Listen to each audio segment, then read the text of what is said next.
I'm very proud of everybody that got out there and protested.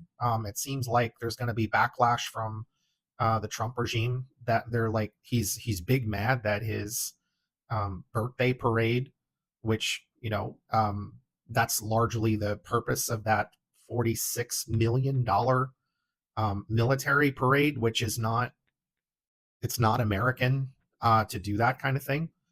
Um, and apparently, like, they were anticipating what 200,000 people to come out to that, and it was a major flop.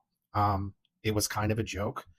It looks like the troops that were there didn't want to be there and engaged in malicious compliance. They were marching out of step. Anybody who served in the military knows that you drill on marching and things like that for at least a couple of weeks when you're in training, in basic training and advanced individual training. I did it in both.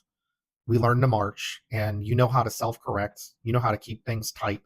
And there's always people in the squads that are in charge to make sure everybody's keeping it tight. That's not what happened. You saw a lot of heads bobbing up and down and stuff. That means that they're out of step. Um, I think that was largely just a big fuck you to Trump. So yeah, kudos to those guys. Apparently, their turnout for his thing that was supposed to be a couple 100,000 people, which I think his family members didn't even show up, which is kind of funny. He just looked like angry and maybe fell asleep a little bit, had like a scowl on his face. I think he was expecting it to look like some North Korean or Russian stuff, but that's not what happened. So that's kind of funny. Stay mad, and they're cracking down on blue states more. There was a Democratic runner-up for mayor, I think, that just got arrested.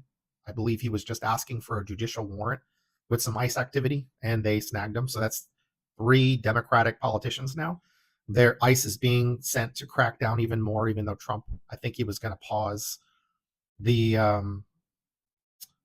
ICE going after like farm workers and people in the hospitality business, because people, capital owners were complaining that they were being hurt because they're undocumented employees.